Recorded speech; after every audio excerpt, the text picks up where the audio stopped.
I came to the Holy Mountain to resolve a problem that was at once personal and scholarly.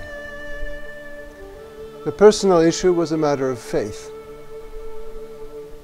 Whether the splendid words of the Orthodox tradition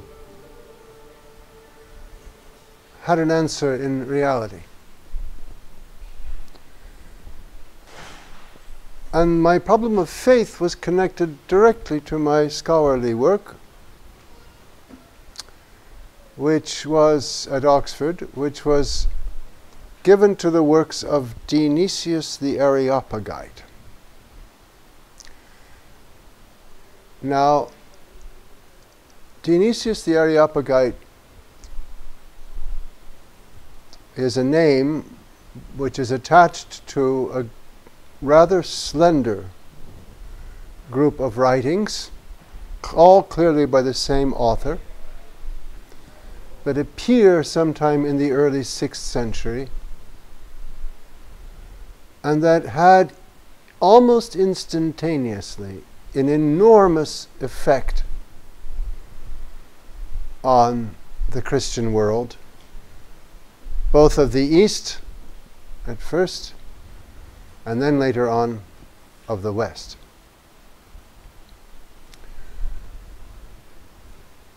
There has been controversy over this body of writings in Western scholarship since the end of the 19th, beginning of the 20th centuries, actually going back to the Protestant Reformation, when Martin Luther thought that Dionysius was much too much a Platonist.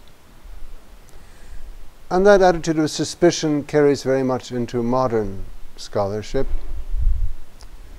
and the view that these works were probably by, as it were, a Neoplatonist wolf in Christian sheep's clothing. And I had come at him with the intent of joining that chorus, condemning the Areopagite. I was following in the footsteps, actually, of Father John Meyendorff and others of my instructors at St. Vladimir's Seminary in New York, the Russian emigration. But my problem was it didn't work, the skeptical view. He didn't fall together. He didn't gel.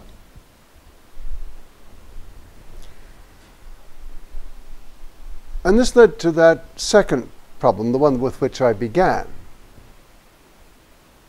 I couldn't make Dionysius make sense. And yet I was confronted with the fact that the Church, the Orthodox Church, from the very start, had thought he was just splendid. That was the problem of faith there. Well, if they accepted into their bosom, that is, people like Maximus Confessor or St. John of Damascus, if they accepted into their bosom a man who was a fake, what did that say about the tradition? A man who was incoherent. What did that say about their intelligence or discernment? So that was my problem. Now the central issue, just to finish up, as it were, this prolegomenon, the central issue was, in making the Dionysian works fit together, was the apparent dichotomy, not to say contradiction, between, on the one hand, the work which is known as the mystical theology, which begins with the story of Moses ascending Mount Sinai and entering the darkness of the divine presence,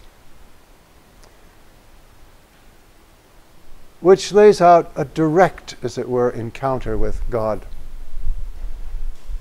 in the mysterious presence of the cloud. And on the other hand,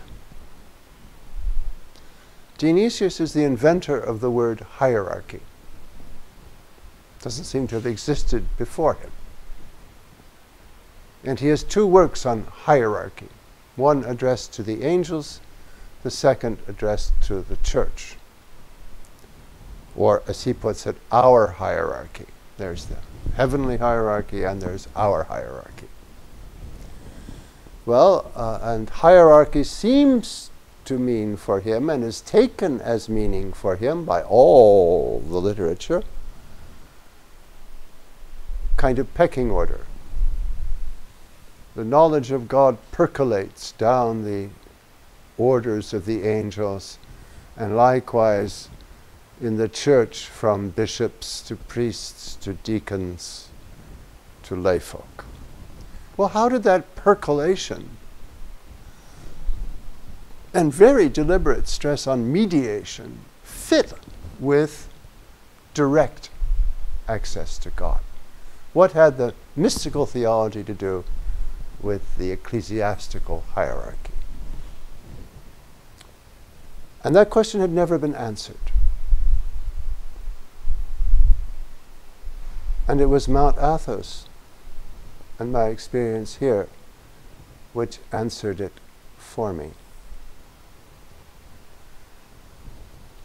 I was invited to spend a year writing my dissertation by Father Emilianos, the abbot of Simonos Petros, in the spring of 1978. So I arrived in October that same year and stayed until beginning of July in 79.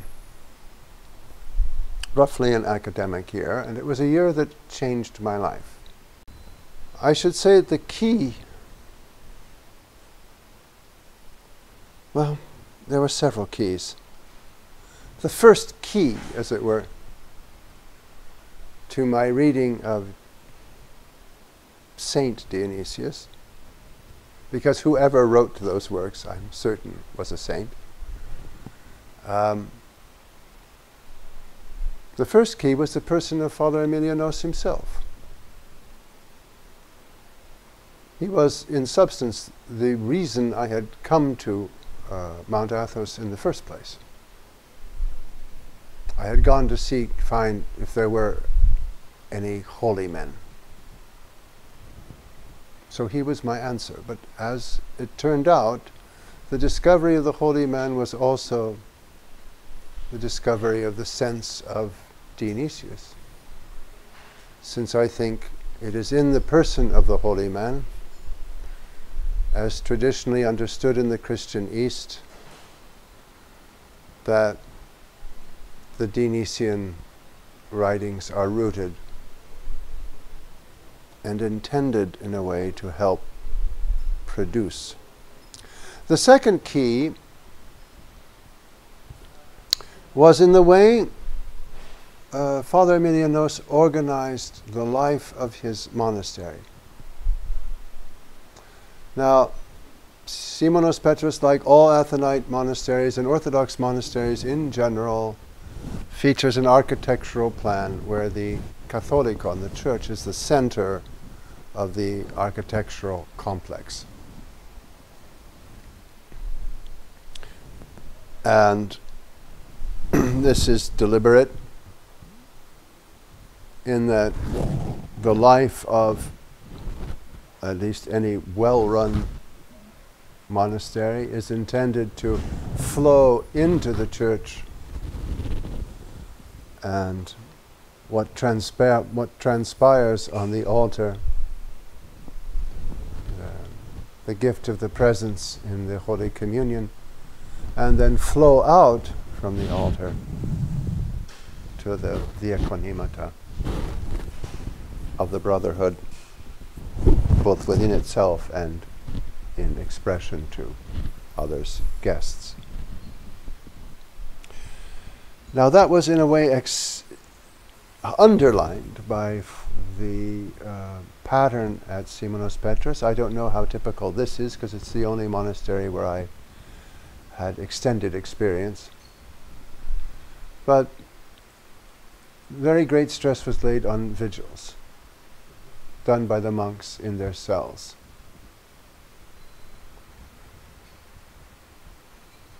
And the vigils, of course, are in pursuit, as it were, of the lived presence of God. But as constructed there, it was very clear that they also had, as it were, the type or icon of their goal, that is, the presence of God. The icon and the reality, you could say, in the liturgy, which was the culmination, as it were, of the night's vigil.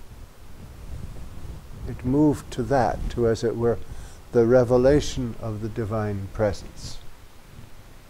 So the movement of the monk into his heart, in the cultivation of the prayer of the heart, had a kind of physical answer or analog in the movement of the monk into the church and toward the altar, and the divine presence made available to him in the consecrated gifts.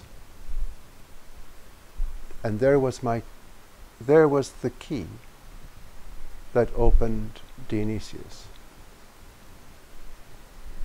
Because as it became clear to me, the church, in a way, is Sinai. I can cut some of my research short. The church is Sinai, and the advance into the altar, which is how the treatise, the ecclesiastical hierarchy is constructed, the advance into the altar can be read as at the same time a kind of ascent up Sinai. And Moses' final movement into the darkness, set in parallel with the Christian receiving the divine gifts and being, as Dionysius says in his fourth chapter of his ecclesiastical hierarchy, being wholly consumed. Holokautomene.